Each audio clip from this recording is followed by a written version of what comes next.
네, 오늘은 호세아 보겠습니다. 다 나눠드렸죠? 네, 호세아서 1장 1절 다 같이 읽겠습니다. 유인물 중에 시작. 우시야와 요담과 아하스와 히스기야가 이어 유다 왕이 된 시대, 곧 요아스의 아들 여로보암이 이스라엘 왕이 된 시대에 부엘리의 아들 호세아에게 임한 여호와의 말씀이라. 자, 여기 보니까 그 여호와의 말씀인데 누구한테 임했어요? 호세아에게 임했죠. 호세아에게. 자, 그랬을 때 그 호세아라고 하는 선지자는 어느 시대 사람입니까? 여로보암이 이스라엘의 왕이 된 시대. 여기에 여로보암은 여로보암 2세죠. 여로보암 2세. 그러면 이제 북이스라엘의 여로보암 2세는 언제죠? 제일 북이스라엘을 부강하게 하고 번영시켰던 그런 아주 굉장히 번창했던 풍요로운 시대. 그러나 하나님을 떠났던 시대. 그 시대에 호세아가 하나님 말씀을 전했다. 자, 그랬을 때 그 호세아서 전체의 그 핵심 주제는 뭘까? 밑에 2절인데요. 2절 말씀을 다 같이 보겠습니다. 시작. 여호와께서 처음 호세아에게 말씀하실 때 여호와께서 호세아에게 이르시되 너는 가서 음란한 여자를 맞이하여 음란한 자식들을 낳으라. 이 나라가 여호와를 떠나 크게 음란함이니라 하시니. 야, 지금 이게 선지자는 하나님 말씀을 전해야 되니까 하나님 말씀대로 살아야 되는 것도 힘들죠. 우리 같으면 하라고 하면 잘 못하죠. 그런데 지금 호세아라고 하는 선지자에게는 어떠한 명령이 떨어졌습니까? 그랬잖아요. 음란한 여자를 아내로 맞이해가지고 자식들을 낳아라. 그러면 이런 여자하고 결혼하라고 하면 하겠어요? 안 하겠어요? 하겠어요? 이거 조도 안 하죠? 그런데 해야 된다. 그러면은 선지자는 말로만 전하는 게 아니라 자기의 행위로 전해야 되는데 행위 중에서도 자기 인생의 대사인 결혼 파트너를 통해서 하나님의 말씀을 전하는 거죠. 그러니까 이제 음란한 여자를 데리고 와서 부인 삼았다. 그래서 그 음란한 여자가 구체적으로 누굽니까? 3절에 보니까 디블리임의 딸 고멜을 맞이하여. 그러니까 고멜이라고 하는 여자를 음란한 여자인데 자기 부인으로 맞이하래. 자, 이렇게 되는 것은 뭐냐? 이게 뭐냐면 호세아는 누구를 의미하고 여기에 음란한 여자 고멜은 누구를 의미하느냐? 이 호세아 선지자는 예를 들면 하나님을 의미합니다. 그러면 여기 음란한 여자 고멜은 누구를 의미하느냐? 이거는 범죄하고 우상숭배에 빠진 이스라엘 백성들을 의미하는 거예요. 그런데 하나님께서는 그 음란한 여자를 내동댕이 치는 게 아니라 자기 부인으로 맞이하죠. 음란한 여자를. 그러니까는 하나님께서 하나님의 백성들 어떻게 한다고요? 너희들 우상숭배하고 죄지니까 버린다 이런 게 아니라 내가 너를 부인으로 맞이한다. 하나님의 용서입니다. 하나님의 용서. 하나님께서는 자기 부인이 음란한 짓을 하더라도 그 부인과 살 수 있도록 그렇게 그의 허물을 덮어라. 나 같으면 못 살죠. 네? 우리 같으면 살겠어요. 자기 부인이 음란해가지고 동네방네 다니면서 그러고 다니면은 어떻게 결혼관계를 유지하냐고. 그런데 호세아 선지자의 사명이요. 그리고 그것은 하나님께서 범죄하는 당신의 백성을 다시 범죄한 백성을 맞이하는 자기 백성으로 맞이하는 하나님의 용서와 사랑을 의미하고 있는 거예요. 하나님 그런 분입니다. 자, 그렇다면은 여기 음란한 여자인 이스라엘 백성들이 타락한 그 이유는 뭘까? 이유는 뭘까? 자, 밑에 2장 5절인데요. 2장 5절 말씀 시작. 그들의 어머니는 음행하였고 그들을 임신했던 자는 부끄러운 일을 행하였나니 이는 그가 이르기를 나는 나를 사랑하는 자들을 따르리니 그들이 내 떡과 내 물과 내 양털과 내 삶과 내 기름과 내 술들을 내게 준다 하였습니다. 왜 음란하게 바람피고 다녔습니까? 이유가 있죠. 이유는 많이 준다 그랬어요. 여기 주는 거를 막 나열했죠. 떡, 물, 양털, 삶, 기름, 술 이런 거는 세상적으로 볼 때 굉장히 풍요로운 것들이에요. 그러니까 바람날 때 어떻게 납니까? 자기 남편보다 더 잘생긴 것 같으니까 바람나는 거고, 자기 남편보다 돈 많이 버니까 바람나는 거고, 예? 자기 남편은 막 안 해주는데 막 와서 유혹하는 사람 뭐예요? 막 장미도 갖다 주고, 그래서 장미 갖다 주고 별로 안 좋은 거예요. 막 장미도 갖다 주고, 뭐도 갖다 주고, 막 이렇게 하니까는 마음이 어때요? 나에게 굉장히 많이 주네? 그러니까 마음이 어때요? 자기 남편에게 향하는 게 아니라 음란한 여자야? 음란한 대로 가는 거죠. 그러니까는 세상적인 그런 선물 공세, 세상적인 그런 많은 풍요로움이 결국에는 우리 마음을 뺏어가서 우리가 하나님을 섬기는 게 아니라 바람피는 여자처럼 그렇게 돼버렸다. 그것이 우리의 현실이다 그 말입니다. 자, 그랬을 때 그러면 이 바람난 부인에 대해서 하나님은 용서하고 받아들인다 했잖아요. 자, 그 말씀을 어떻게 표현했는가? 자, 밑에 보니까 2장 19절이죠. 20절 그 밑에 다 같이 시작. 내가 내게 장가들어 영원히 살되 공의와 정의와 은총과 긍휼이 여김으로 내게 장가들며 진실함으로 내게 장가들리니 내가 여호와를 알리라. 자, 그런데 하나님께서 어떻게 한다고요? 그 음란한 부인에게 다시 장가든다. 그 다시 결합한다는 얘기죠. 다시 결합하는데 이 결합이 그야말로 마음에는 응어리가 졌어. 그러니까 요즘에 황혼이혼들이 많대잖아요. 그러니까 젊을 때는 할 수 없이 사는 거야. 자식들 생각해서. 그래서 결합하긴 했지만은 마음으로는 원수야, 원수. 그래서 이제 귀하만 되면 이제 내치는 거죠. 그죠? 그래서 남자들도 잘해야 됩니다. 지금 부인이 이렇게 웃는다 해서 속으로 웃는지 겉으로 웃는지는 몰라. 기회 되면 내치는 거야. 그러니까는 이렇게 결합은 했지만 남편도 마찬가지입니다. 아내를 맞이했지만은 남편이 이렇게 너그럽다 해가지고요. 부인이요. 또 그렇게 한가하게 생각하면 안 돼. 언젠가 또 남편이 부인을 내칠 수 있어. 그러니까 그것은 뭐냐 하면은 육신적인 재결합이지 영적인 재결합이 아니죠. 그러니까 여기서 하나님께서 장가든다는 얘기, 이스라엘 백성들에게. 하나님께서 이스라엘 백성이 장가든다는 얘기는 뭐냐면 실제로 그 내용이 새로워지는 그런 새로운 부부 관계를 의미하는 것입니다. 새로운 마음으로 용서 못하는데 그냥 꾸역꾸역 그냥 이렇게 어쩔 수 없으니까 운명이다 생각하고 막 사는 게 아니고 정말 이렇게 음행해가지고 마음이 딴 데로 갔던 그 여자를 정말 용서하고 새로운 마음으로 내가 너에게 장가가서 새로운 결혼 관계를 이루어드린다라고 하는 그런 아주 질적으로 내용이 다른 방식의 장가가는 그런 마음의 표현이다. 하나님께서는. 그렇죠. 자, 그랬으면 여기 새로운 마음으로 이제 부인을 맞이하는 새로운 결혼 관계에 돌입하게 되는 그런 상황에 대해서 어떻게 쓰고 있는가? 3장 1절의 말씀인데요. 밑에 보겠습니다. 여호와께서 내게 이르시되 이스라엘 자손이 다른 신을 섬기고 건포도 과자를 즐길지라도 여호와가 그들을 사랑하나니 나는 또 가서 타인의 사랑을 받아 음녀가 된 그 여자를 사랑하라 하시기로. 여기 보니까 그럼에도 불구하고죠. 이스라엘 백성들이 다른 우상을 섬기고 건포도 과자를 즐길지라도, 다시 말하면 앞에서 말한 대로 떡 주고 물 주고 양털 주고 기름 주고 술 주고 막 온갖 거 다 이렇게 주면은 마음이 떠나잖아요. 그죠? 글로.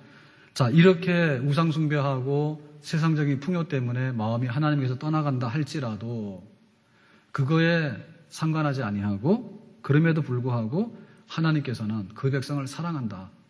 그게 하나님 백성을 사랑하는 이것이 바로 뭐냐면 하나님께서 그 백성에게 장가간다. 그런 말입니다. 새로운 부부간의 결혼관계로 돌입하게 되겠다. 그런 겁니다.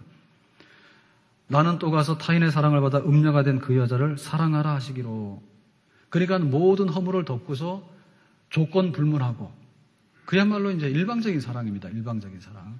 저 사람에게 있어서 하나도 매력이 없는 거예요. 실망스러운 거를 굉장히 많이 저질렀어. 그런데도 불구하고 나는 너를 사랑하고 말 거야. 다 덮었어. 이런 사랑을 하나님께서 그 배반한 음란한 이스라엘 백성들에게 다시 주시겠다. 이렇게 말씀하시네요. 자, 그래서 그 당시의 상황을 어떻게 표현했는가 하면 밑에 3장 2절의 말씀인데요. 3장 2절 보겠어요. 시작. 내가 은 15개와 보리 한 호멜 반으로 나를 위하여 그를 사고. 자, 여기 산다고 하는 말은 뭐냐면 이제 돈 주고 사람을 이렇게 풀어가지고 데리고 오는, 해방시키는 것을 말합니다. 그러면 돈 주고 사람을 데리고 온다는 얘기는 몸값을 지불했다는 얘기잖아요. 그러니까 이제 음행해가지고 이제 이 아내가 바람이 난 이 아내가 음행해가지고 이제 막 아주 타락한 그 있잖아요. 그 몸값이 얼마 나가겠어요? 몸값 얼마 안 나가지, 그지? 예? 막 미스 코리아인데 배우기도 많이 배웠는데 아주 성결하고 정숙하고 이런 사람도 몸값이 높잖아. 그죠? 그런데 막 결혼해가지고 막 바람 피고요. 그 다음에 막 음란하고요. 뭐 이렇게 되는 사람은 몸값이 약하잖아. 그것이 얼마인가 하면 은 15개. 이게 이제 15세겔입니다. 그리고 보리 한 호멜 반. 이게 또 15세겔입니다. 그럼 합치면 30세겔입니다. 30세겔이라고 하는 것은 뭐냐면 노예의 몸값이에요. 노예의 몸값. 그러니까 사람 중에서 최하급이 노예죠. 그죠? 그죠? 사람 중에서 팔고 사는 게 제일 하급이잖아. 노예가 팔고 사는 거 아닙니까? 그죠? 노예의 그 평균 몸값이 30세겔인데 이 30세겔 정도 되는 값을 주고서 이제 자기 부인으로 다시 맞이하게 되는 거죠. 그러니까는 아주 그 값어치로 말하면은 세상에서 데리고 올 가치가 없는 여자입니다. 그런데도 하나님의 사랑 때문에 그 사랑 때문에 다시 돈 주고 사가지고 와서 부인으로 맞이해서 다시 새로운 결혼관계에 돌입하게 되는 사랑. 그것이 바로 하나님께서 이스라엘 백성들에게 베푸시는 사랑입니다. 나 같은 죄인 살리신. 그러니까 내가 얼마나 죄인이었는가. 얼마나 죄인이었는가. 우리의 몸값이 굉장히 천하거든요. 죄 막 짓고 다녀서요, 만신창이가 된 걸 보면요, 정말 그 몸값이라 할 수가 없어요. 수가성에 그 우물가에 있었던 여인이 남편이 5 있었는데, 나중에는 결혼도 안 하고 또 살고 있었죠, 그죠? 그랬을 때 사람들이 볼 때 그 사람은 굉장히 가치가 없는 사람이에요. 그런데 그 수가성이라고 하는 동네에 갔을 때 예수님께서 제일 먼저 접촉해가지고 제일 먼저 복음 전해서 제일 먼저 믿은 게 그 수가성 여인이야, 그죠? 남편 5 두고도 만족하지 못했던 그 여인이야.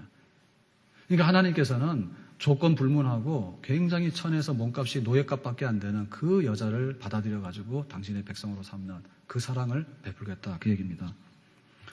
자, 이렇게 되면 우리는 하나님에 대해서 어떻게 생각이 되죠? 우리가 하나님에 대해서 생각할 때 하나님은 굉장히 영원하신 분입니다. 그러니까 존재가 우리하고 차이가 납니다. 왜? 우리는 감가나무 70이고 80인데 그것도 온갖 화장품 바르지 않으면 지탱하기 어려워요. 예? 화장품 해가지고 말입니다. 얼굴 관리하고 마사지하고 이래야지 조금 지탱이 되는데 결국에는 그냥 쭈글쭈글 해가지고 나중에 다 죽어버려. 그러니까 하나님의 영원하심하고 우리가 비교해보면요, 우리는 게임이 안 돼요. 그러니까 우리가 하나님을 그렇게 인정해 드려야 되고요. 그 다음에 전지전능이 문제예요. 하나님은 전지하셔. 전능하셔. 그러니까 하나님께서 전능하신데 오늘 에어컨 틀었단 말입니다. 4월달에 눈 왔어요. 근데 한 달 사이에 지금 에어컨을 틀고 있어. 예? 그러니까 이 계절의 변화가 오는데요. 이 계절의 변화는 사람들이 에어컨 해봐야 1도, 2도 떨어뜨립니다. 그러면 또 전력 비상이 걸리잖아요. 그러니까 우리가 막 이렇게 하는 노력보다도 사실은 이 계절의 변화를 통해서 이루어지는 것이 얼마나 많은지 모릅니다. 지금 유명한 사막들은, 사하라 사막이나 이런 사막들은 다 바다였습니다, 옛날에. 예? 바다였습니다, 거기가. 그런데 지금 그게 사막이 됐잖아요. 그러니까 이런 환경의 변화가 올 때요, 상상할 수 없는, 그러니까 하나님께서 뭔가 하나를 툭 치시면은, 모든 것들이 어떻게 변하는지에 대해서요, 하나님의 능력, 파워하고 우리의 능력하고는 게임이 안 돼요. 그러니까 우리가 하나님의 존재 영원하심과 하나님의 전능하심과 하나님의 전지하심 다 한단 말입니다. 그러니까 우리가 지금 마음속에 생각하는 게 뭔지 다 알고요. 하나님께 속속들이 다 아신다고. 그러니까 그런 하나님의 전지하심 앞에서 우리는 굉장히 보잘것없다는 걸 느껴야 돼. 그런데 하나님 앞에서 우리가 진짜로 느끼게 되는 게 뭐냐면 바로 호세아 선지자가 하는 말이에요. 너희들은 천한 몸값이 천한 여자들이고 바람둥이고 남편이 있는데도 가서 불륜을 저질러가지고 말이 안 되는 그런 여자다. 그런데도 불구하고 하나님께서는 받아들이는데 형식적으로 받아들이는 게 아니라 새로운 마음으로 장가들어서 정말로 그 옛날의 걸 다 잊어버리고 조건 불문하고 받아들이는 용서하는 그 너그러운 사랑, 세상에서 찾아볼 수 없는 그 사랑으로 우리를 대하시는 것이 바로 하나님인 줄로 믿습니다. 그래서 우리가 하나님 앞에 나오는 거예요. 우리가 주일 돼서 이렇게 하나님 앞에 나오는데 교회를 왜 올까? 하나님 계시지. 근데 하나님 어떤 분이니까? 하나님은 사랑이 많은 분이죠. 믿습니까? 그러니까 우리가 이렇게 호텔 같은 데 가서요, 어서 오세요 하고 이제 이렇게 안내를 받잖아요. 그러면 호텔 가서 커피를 마시면 10,000원이 나옵니다. 10,000원이. 예? 원래 값도 비싸고요. 한 7,000원 하잖아요. 근데 또 거기다가 막 봉사료 붙어버리면 커피값이 10,000원이 넘어. 그러니까 그런 데 가서 우리가 받는 것은요, 사랑이 아닙니다. 예?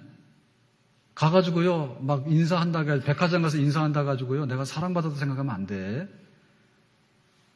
백화점 가면 돈 쓰고 가라는 뜻인데 가서 돈을 얼마나 쓰고 오는지 압니까? 그러니까 우리가 세상에서 환대받았다는 것을 사랑으로 착각하면 안 돼요. 예?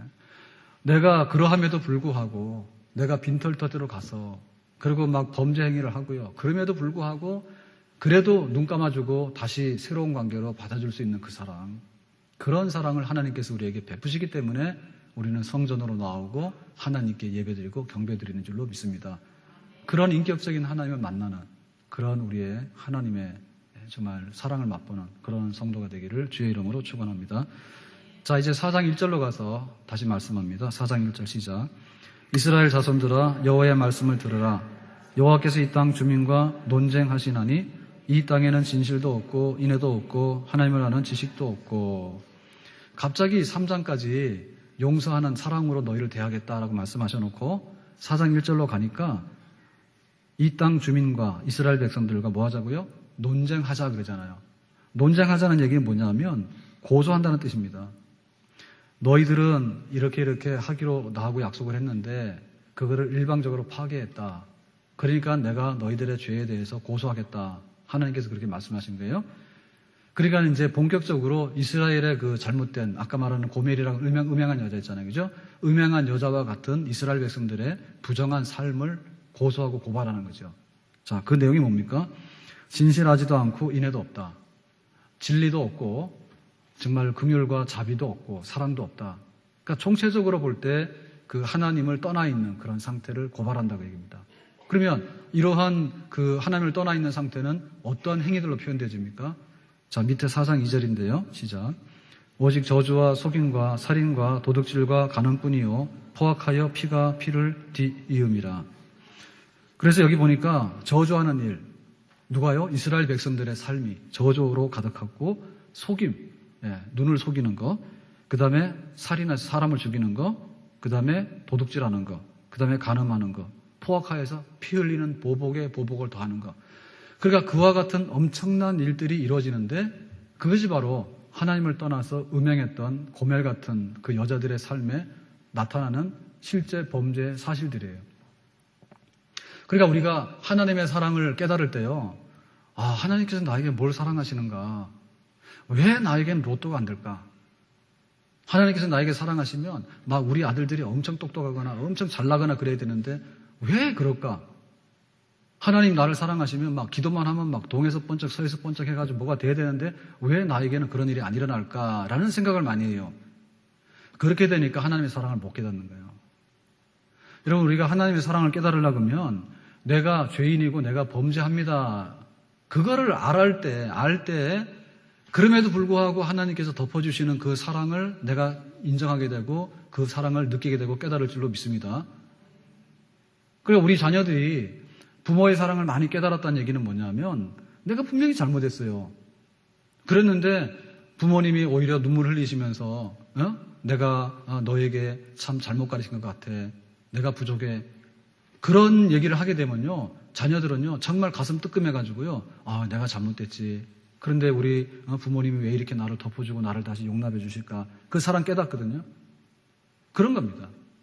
그러니까 나의 허물을 인정하게 될 때 그러니까 자녀들 중에서 반항하거나 빗나가는 자녀들이 있지. 가출하는 자녀들은요. 내가 뭘 잘못했는데 그거예요. 네? 내가 뭘 잘못했는데 그러니까 부모 사랑 없다 하지. 미국에는 이제 그 갱이라 하잖아. 그죠? 갱단 들어가잖아요. 그 갱단 들어가는데 왜 거기 들어갔냐 하니까 그렇게 얘기를 한대요. 나는 집에 가면 아무도 나한테 관심 없다. 그런데 거기 갱단 들어가면 배고프냐? 그러면 라면도 끓여준다는 거예요. 그러니까 내 부모보다 낫다 그거지. 그러니까 나는 거기 간다고요. 거기서 하는 일이 잘 됐다는 건 아니에요. 그렇지만 나를 그렇게 따뜻하게 맞이해 주는데 내가 하라고 하면 다 한다 그거지. 이런 경우에요. 부모 사랑 모르는 거거든요. 부모 사랑 모르는데 부모는 그 자식을 위해서요. 정말 밤일을 하고요. 자기 몸이 부서지더라도 일을 해가지고요. 가정을 꾸리려고 애를 쓰는 거예요. 근데 이 자녀는 그게 아닌 거야, 지금. 예? 왜 나에게 별로 안 해주느냐. 여기 형들은 라면도 끓여주는데 왜 나한테 라면 안 끓여주는데 라면 끓여주는 게 문제가 아니고 부모는 지금 생명을 바치고 있다고 자식을 위해서. 그러니까는 내가 얼만큼 부족한 건가라는 것을 깨닫지 못하니까 부모 사랑 없다는 거예요. 그런데 내가 얼만큼 모자라는 걸 깨닫게 되면 그 사랑을 알게 되는 거죠. 믿습니까? 그렇기 때문에 우리가 하나님이 사랑한다는데 내가 뭐 잘못된 것도 없고 내가 부족한 것도 없는데 하나님께서 나에게 뭘 이렇게 될 때는 항상 사랑은 공연물이 되는 거거든요. 그런데 정말 내가 부족해요. 나는 사고 냈어요.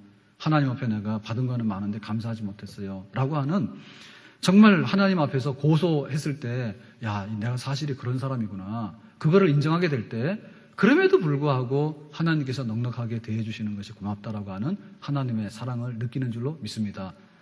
그러니까 하나님의 사랑을 우리가 경험한다는 얘기는 필링이 아니고요. 예? 하나님 말씀에 대한 묵상이에요. 그러니까 우리가 오늘도 이런 거 합니다. 그죠? 오늘도 뭘 하냐면 축복의 통로. 당신은 뭐예요? 또 뭐. 네, 당신은 뭐 이런 거 있어. 하나님의 언약 안에 있는 축복의 통로 이러면은 괜히 또 이렇게 좀 이렇게 분위기 좋은 것 같아. 예? 그리고 또 수요 예배 때는 그런 거잖아요. 형제의 모습 속에 보이는 하나님 형상 아름다워 존귀한 주의 자녀 됐으니 사랑하며 성밀히 이러면은 또 교회에서는 또 이렇게 마음이 약간 짠하잖아. 그러니까 하나님의 사랑을 못 느끼는 거예요. 느낌으로 받으려 하니까 그 사랑이 호텔 가니까 90도로 꺾어서 나 어서오서 하던데 근데 교회에서는 그거 아니잖아요. 그러니까 뭐냐면 우리가 말씀을 묵상해서요. 내 혀가 얼마나 진실하지 못했는가. 그리고 내 마음이 얼마나 일정하지 못했고 내 마음이 얼마나 겉과 속이 달랐는가. 그리고 하나님이 주신 것에 비해서 나는 얼마나 터무니없이 엉터리로 내가 그것을 쏟아버렸는가. 이거를 말씀을 통해서 깨달아야 되지. 그럴 때 야, 내가 부족한데 그런데 하나님께서 여기 여전히 계시구나. 내가 너에게 장가들겠다. 나같이 부족한 여자에게. 그런 하나님의 사랑을 우리가 깨닫게 되는 줄로 믿습니다. 말씀 앞에서 나 자신을 발견하고 참으로 나는 허물이 많은 사람이라고 하는 깨닫는 백성 되어야 될 줄로 믿습니다. 자, 그랬을 때 이제 그들의 죄악상을요, 한마디로 요약할 때 5장 5절에 말씀합니다. 다 같이 시작.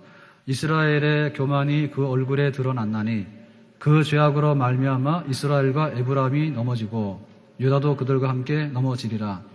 자, 그래서 이제 그 음란한 백성의 그 모든 죄악에 대해서 막 말하면서 그거는 한마디로 표현하면 뭐라고요? 교만한 얼굴에서 나오는 행위들이다. 그랬죠. 교만. 자, 모든 것 중에서요, 교만이 모든 범죄의 그 원상이 되는데요, 넘어가 버리는 겁니다. 이제 자기 분수도 모르고 넘어가는 게 교만인데, 자, 이렇게 되니까 뭐였냐면 5장 10절에 밑에 말하길 그랬어요. 유다 지도자들은 경계표를 옮기는 자 같으니 그랬습니다. 경계표가 뭐냐면 이제 이런 겁니다. 여기다 이렇게 말뚝을 박아놓고요. 이렇게 박아놓고 여기는 이신의 집이고 여기는 김신의 집이야. 땅이. 그래서 여기 경계표가 소유권을 표시하는 굉장히 움직이면 안 되는 표예요. 예? 그런데 요 놈을 갖다가 요로 싹 옮기면 뭐예요? 남의 재산을 다 가로채는 거죠. 그죠? 그래서 이걸 옮기는 행위는 굉장히 잘못된 행위야. 그러니까 지금 이스라엘 백성들은 뭐냐면 여기 경계표가 있는데 우리는 하나님의 백성입니다라는 경계표가 있어요. 여기를 넘어가면 안 돼. 여기는 이제 바알 우상과 여러 가지 잡동사니 우상들이 있잖아요. 그죠? 그런데 요 놈을 살짝 옮겨놓는 거죠. 그럼 뭡니까? 이스라엘 백성들과 이방 우상 섬기는 사람들의 경계가 허물어져 가지고 사실상 뭡니까? 이스라엘 백성의 모든 것이 다 이방인의 것이 돼버리는 거죠. 그것이 바로 교만이고 지계표를 옮겼다는 것이 신앙의 경계를 허물었다는 거예요. 하나님만을 섬겨야 돼. 그거는 경계표가 있는 사람이에요. 주일은 거룩한 날이야. 요거는 경계표가 있는 사람이에요. 소득의 11조는 하나님 거야. 경계표가 있는 사람이에요. 그 경계표를 움직이지 않으면은 하나님 백성에 속하는 백성이에요. 근데 이걸 허물었어. 그러니까 거룩한 날 주일도 없고 물질도 다 내 거고 뭐 하나님을 섬기나 가서 절간에 가서 비나 다 내 거고 다 똑같은 거고 그런 아주 그 혼합돼가지고 만신창이가 된 상태. 그것이 음란한 여자인 이스라엘이 범죄했던 여러 가지 범죄 현상들의 근본 경계표가 허물어진 것입니다. 그래서 우리가 지켜야 될 것 중에서요, 신앙의 그 경계선을요, 옮기는 일을요, 목숨과 같이 여겨야 돼. 그래서 엘리야가 갈멜산에 올라가가지고 외치는 거거든요. 지금 여호와가 하나님인지 바알이 하나님인지 우리가 똑똑히 보자. 그래서 기도했더니 갈멜산에서 하늘에서 불이 떨어졌죠. 그러면은 여호와 하나님이 진짜 하나님인 걸 보여줬잖아. 너희들은 언제까지 여호와를 섬기고 바알을 섬기고 우왕좌왕할 거냐. 여기서 결단하라 했잖아. 근데 이 결단을 못 하거든요. 결국에 우리의 신앙의 경계표를 허물어 버리는 것이 음란한 것이고요. 바로 이 신앙의 경계표가 무너지는 순간에 세상 사람이 되는 것이고요. 정말 간음해서요 세상으로 나가는 그런 타락한 여자가 되는 것 똑같다. 우리의 경계를 잘 지켜서 내가 하나님 앞에서 살아야 되는 우리 신앙의 지경을 반드시 지키고 여기가 하나님의 땅인지 여기가 이방인의 땅이고 우상 숭배하는 땅인지를 잘 구분해가지고 늘 하나님 편에만 우리의 지경을 지켜나갈 수 있는 그런 구별된 성도가 될 수 있기를 주의 이름으로 축원합니다. 자, 그래서 이제 다시 한번 그 백성들을 향해서 호소하고 있습니다. 6장 1절입니다. 시작. 오라 우리가 여호와께로 돌아가자. 여호와께서 우리를 찢으셨으나 도로 낫게 하실 것이요 우리를 치셨으나 싸매어 주실 것임이라. 여호와께서 이틀 후에 우리를 살리시며 셋째 날에 우리를 일으키시리니 우리가 그 앞에서 살리라.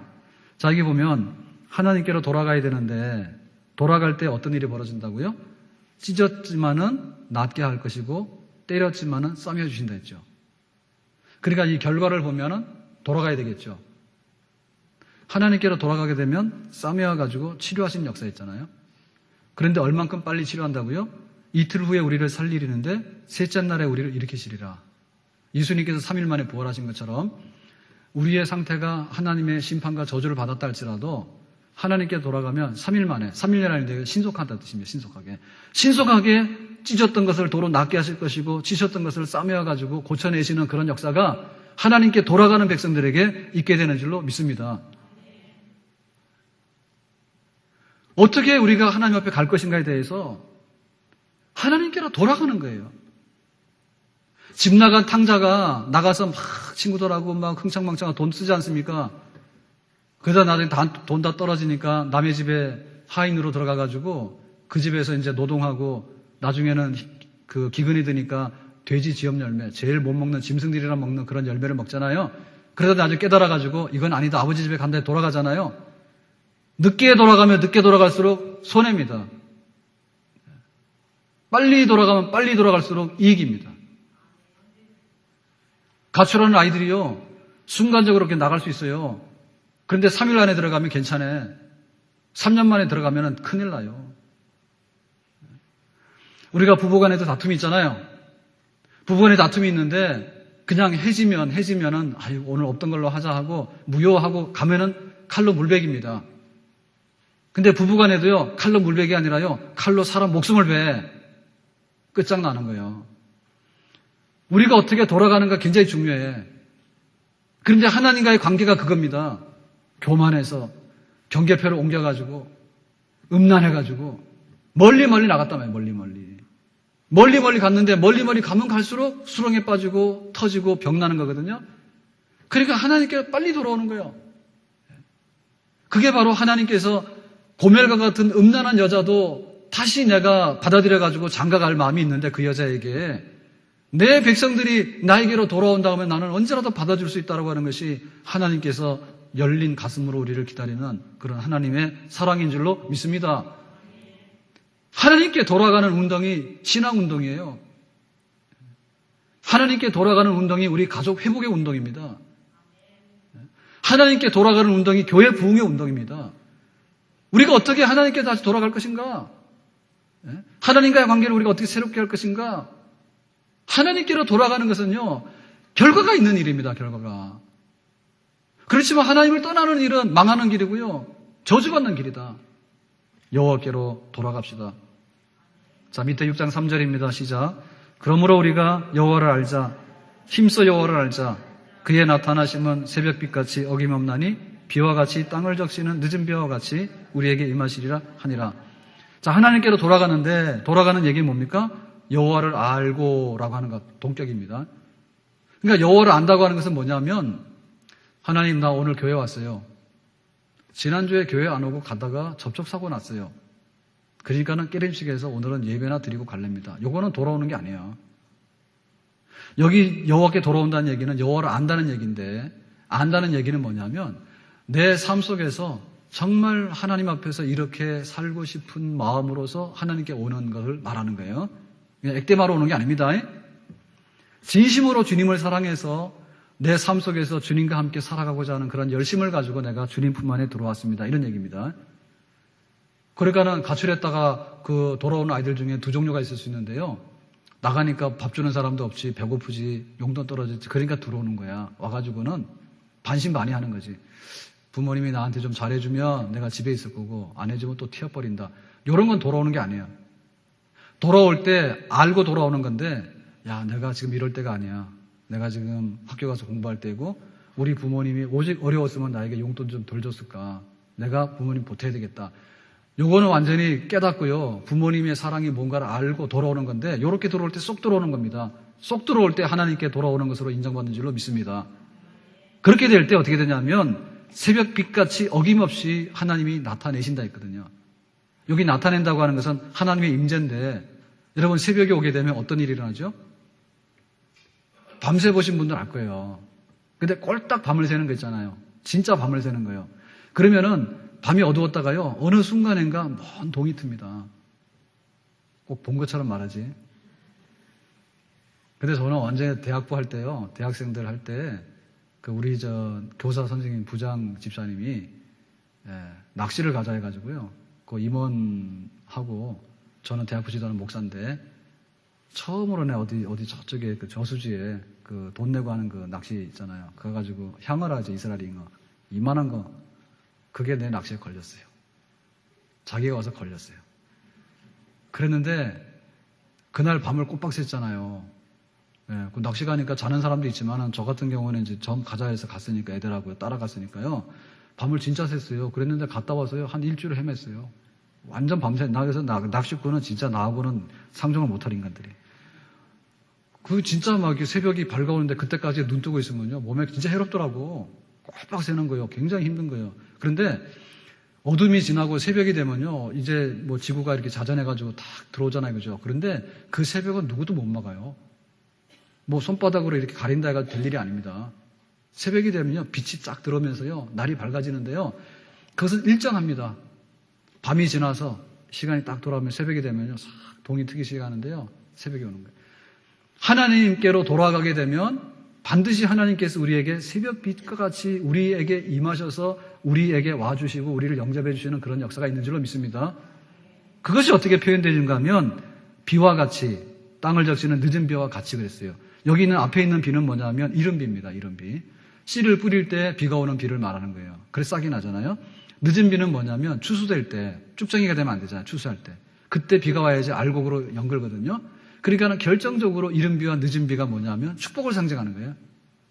내가 하나님께로 돌아가서 하나님을 진실히 알고 정말 하나님 앞에 내가 살기를 소망하는 그런 터닝 포인트가 있을 때, 내가 음행한 여자 같고 바람난 여자 같이 그렇게 살았지만은, 집 나간 여자였지만은 몸값이 노예밖에 안 돼. 그랬지만은 신랑이 우리를 맞이해가지고 사랑해 주시는, 그래서 새벽 빛처럼 맞이할 뿐만 아니라 이른 비와 늦은 비로 풍요로운 축복으로 우리를 받아주시는 그런 하나님의 넉넉한 사랑의 품에 안기게 되는 줄로 믿습니다.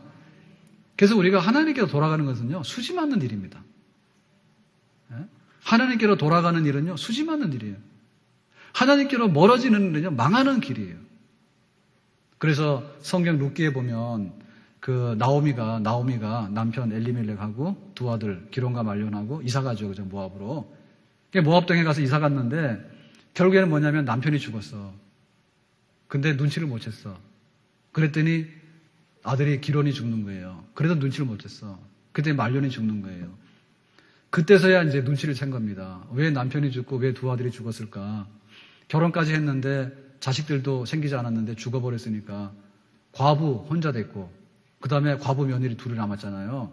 그때서야 깨닫고, 아하, 베들레헴으로 돌아가야 되겠다. 고향으로 돌아가야 되겠다. 그랬단 말이에요. 그러니까 우리가 하나님께 돌아가는 일은요, 열심히 해가지고 100번이라도 해야 되는데 하나님을 떠나는 일은 하지 마시길 바랍니다. 그런데 안 되는 사람 특징은 뭔지 압니까? 내가 주의를 잘 지켜야지 이런 결심은 잘 안 해.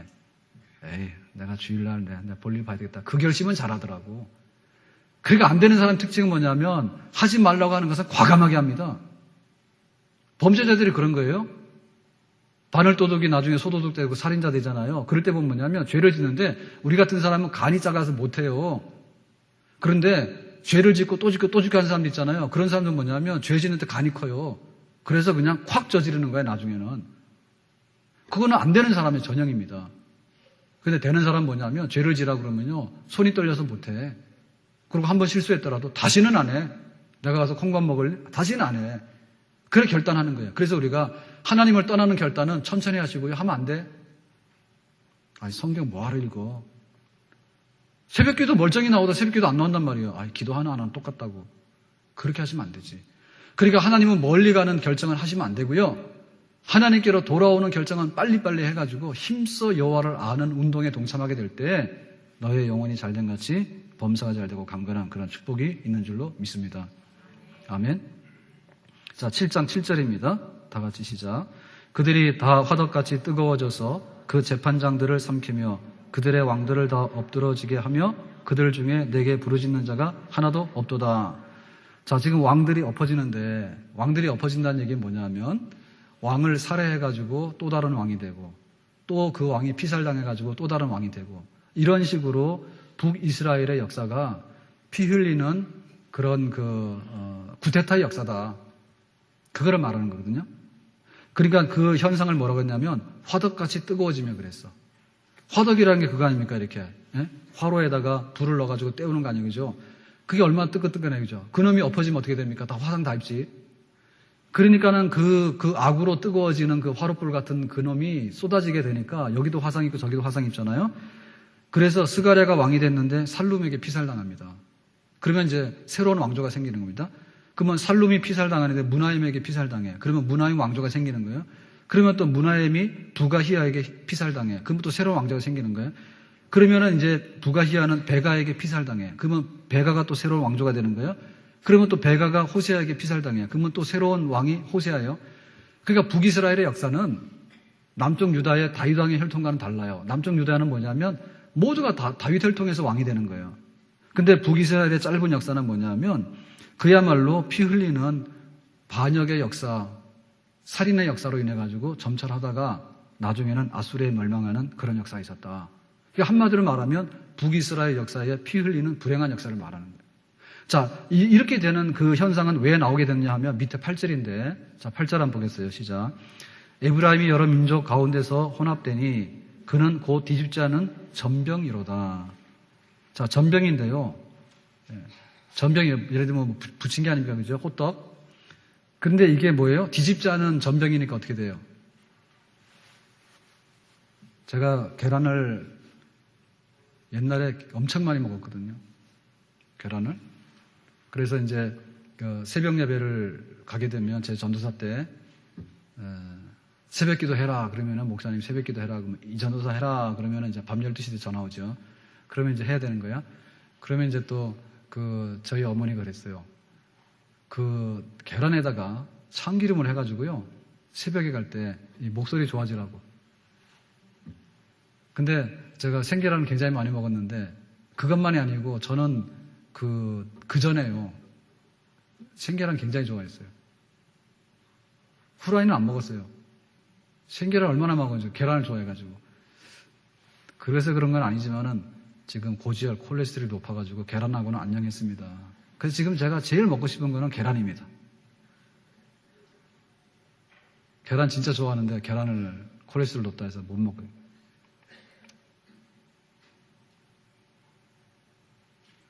그런데 제가 저희 둘째 큰딸 아침밥을 먹이느라고요.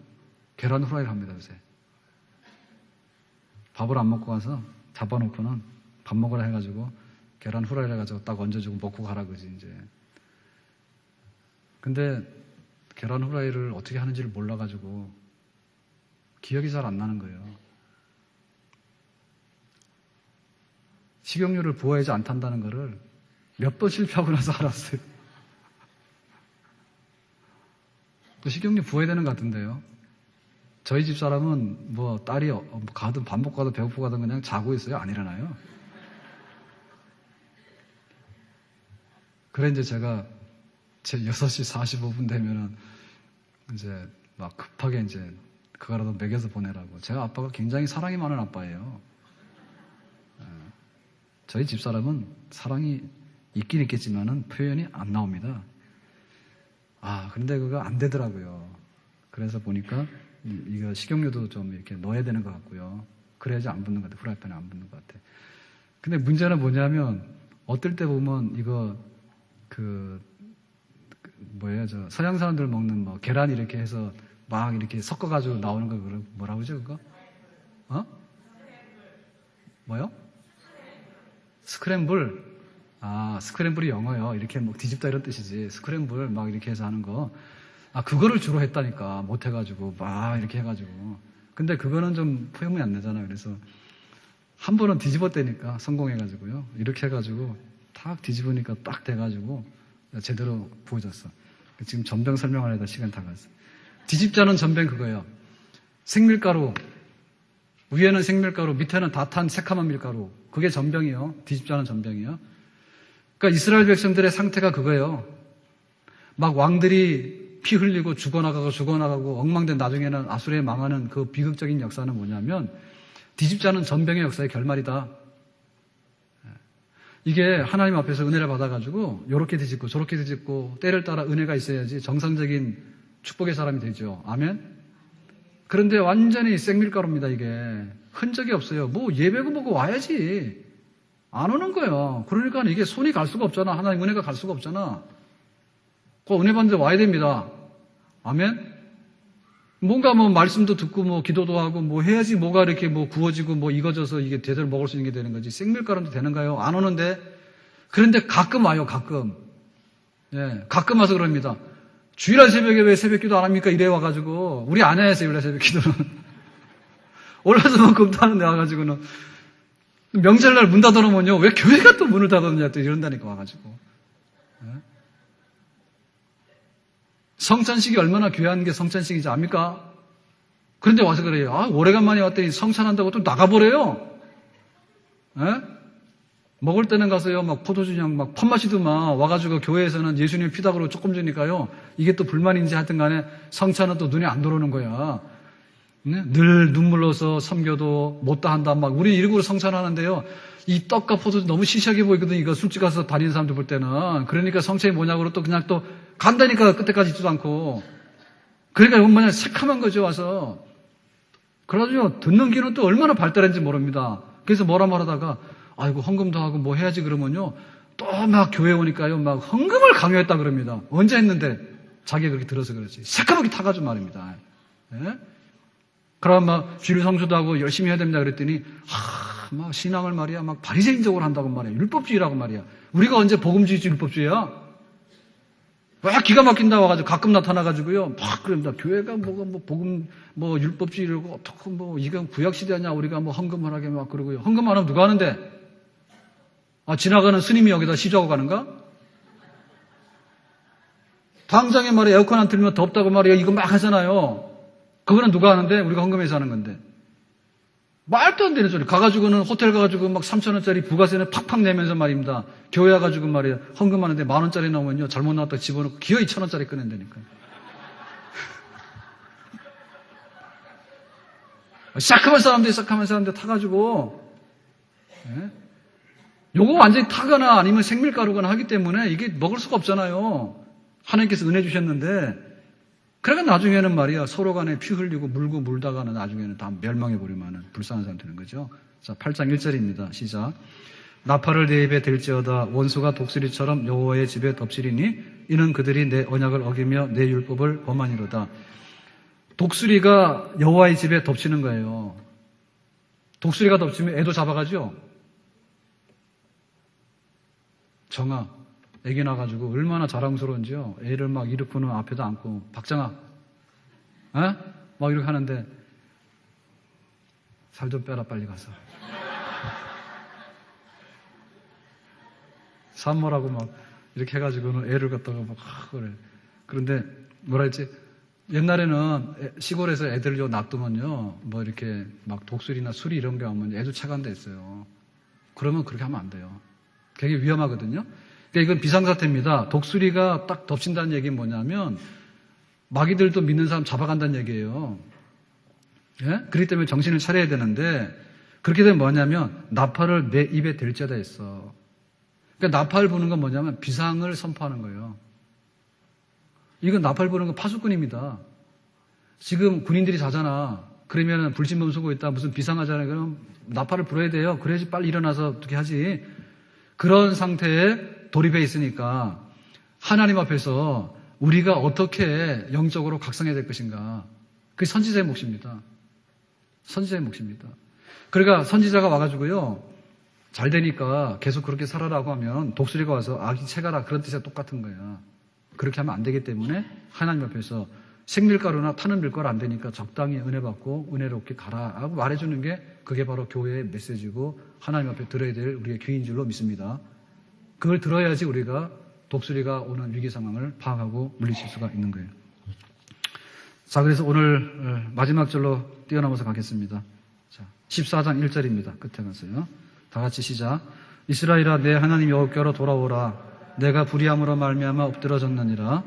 너는 말씀을 가지고 여호와께로 돌아와서 아뢰기를 모든 불의를 제거하시고 선한 바를 받으소서. 우리가 수상아지를 대신하여 입술의 열매를 주께 드리니이다. 자, 여기 보니까 마지막으로 이제 호세아 14장 끝인데요.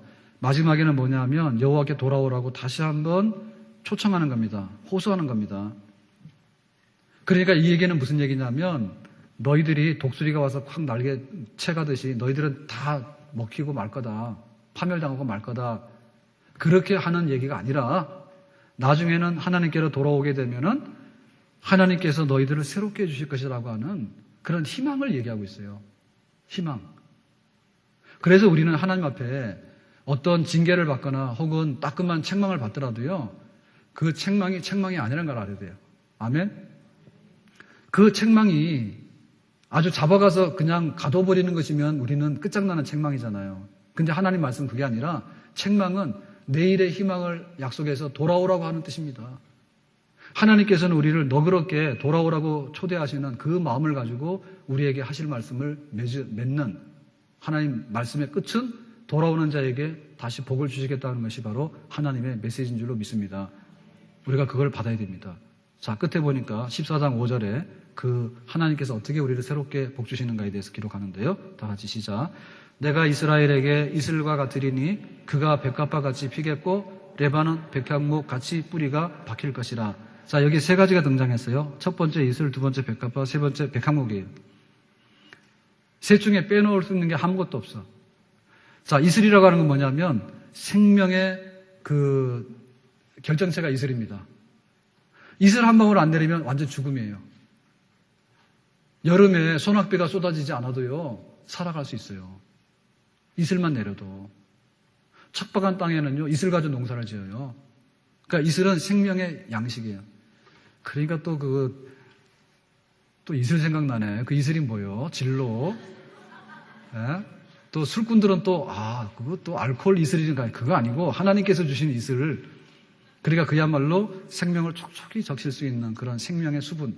그게 하나님께 돌아오는 백성들이 주는 거다. 두 번째 뭐죠? 백합화죠. 백합화인데 백합화는 솔로몬의 모든 영광보다도 아름답다 했어. 그러니까 실제로 이런 꽃들의 세계 있잖아요. 이게 정말 기가 막힌 거예요. 여기 있는 꽃은 뭐 좀 하얗고 약간 노란색 계통인데 백합. 밑에가 백합이요. 근데 요거 진짜 이거 우리가 이렇게 만들려면 힘들어요. 예? 하나님께서 철쭉이 졌어요. 철쭉 지고 나니까 밉더라고. 예? 철쭉이 탁 한 장 피었을 때 저 사진 찍어 놓은 거 있거든요. 자, 진짜 아름다워. 근데 그걸 뭘로 그렇게 만들어낼까? 인위적으로 힘들어. 그러니까 하나님께서 그 백합화에다 이렇게 준 이런 걸 보면, 이 색상이나 이런 걸 보면요. 정말 세상에 그 어떤 것으로 만들어낼 수 없는 그런 것들을 주시는데 정말 아름다운 그런 천연의 생명과 아름다움이 깃들어 있는 그런 백합화 같은 하나님께서 우리 인생을 아름답게 꽃피우게 하는 그런 축복을 우리에게 주시는 줄로 믿습니다. 마지막으로 이 레바논 백향목은 뭐냐면 키가 다 자라면 한 30m가 돼요. 30m면 뭐냐면 한 층이 한 3m입니다. 그죠? 아파트 3층이면 한 층이면 한 3m밖에 안 됩니다. 그죠? 그러면은 한 10층까지 올라가는 30m면 큰 나무예요. 두께가 얼마 되는가 하면 10m. 크면은 다 그렇게 클 수 있는 나무예요. 그러니까 이 백향목은 뭐냐면 굉장히 벌레들이 붙지 못하는 그런 그 소독 성분을 가지고 있는 그런 또 나무예요. 그래서 이게 굉장히 귀한 데 쓰는 제목이에요. 그러니까 하나님 백성들을 하나님께서 백향목과 같이 하신다 그 말이죠. 믿습니까? 하나님께 돌아오는. 비록 우리가 음행해가지고요, 바람펴가지고요, 외도에서 자식을 낳아서 데리고 오는 그런 폐역한 여자였지만은 하나님께서 몸값을 주고 데리고 와가지고 부인 삼아주시고 다시 하나님께로 돌아온 백성들에게는 마지막 결말로 그 축복으로 약속해 주시는 거 하나님. 이 하나님이 바로 우리가 섬기는 사랑의 하나님인 줄로 믿습니다. 하나님께 돌아가고 더 열심히 하고. 아직 최종적인 결정 안 내렸는데 우리 지금 1시 40분, 오늘부터 1시 40분 예배인데 사실상 저도 깜빡했어요. 1시 40분, 5분 땡겼는데 우리 청년들이 1시부터 셀 모임하고 3시에 청년 예배를 할 그런 거를 지금 의논하고 있어요. 만약에 그렇게 되면은 우리 청년들은 안녕입니다. 그러니까 우리 어른들은 우리끼리 해야 돼. 그걸 결정하면 다음 주로도 할 수 있어요. 그럼 뭐냐? 여기 우리 청년 찬양들 잘했잖아요. 다시 못 봐. 그럼 어떻게 되죠? 그럼 우리 권사님, 집사님들 나와서 찬양해야 돼, 워십도 하고. 다음 주부터 합시다. 네? 네, 김명식 집사님 오늘 자빠지는 것만 할 줄 알았더니 내가 볼 때 앞에서 워십도 할 줄 알아네. 할 것 같아요. 영영 이별하는 건 아니고 우리 청년들이 잘 되기 위해서. 청년들 너무 힘들어요. 9시 와서 봉사하면 11시 예배 드리죠. 밥 먹고 나면 또 봉사하죠. 1시 45분에 찬양팀 또 봉사하죠. 예배 드리죠. 끝나고 나면 3시에 또 셀 모임 하죠. 청년부 집회하죠. 그 다음에 끝나면 셀 하죠. 그러면 6시가 넘어요. 그래서 여차여차 해가지고 그런 계획이 있는데 아무튼 간에 우리 그 청년들이 백향목 같은 그런 청년들이 되길 바라고요. 우리 성도들이 축복을 받아서 백향목 같은 정말 교회의 기둥감으로 쓸 수 있는 그런 축복의 성도들이 많이 일어날 수 있기를 주의 이름으로 축원합니다. 하나님 앞에서 우리가 잘못된 사람이지만은 마지막에 돌아왔을 때 결과를 보면서 희망을 가지고 세상에서는 실패자라고 낙인을 찍었지만은 하나님은 그런 사람을 들어서라도 얼마든지 백향목으로 세우시는 하나님의 역사가 있는 것으로 믿고 하나님 의지하고 다시 한번 일어설 수 있기를 주님의 이름으로 축원합니다.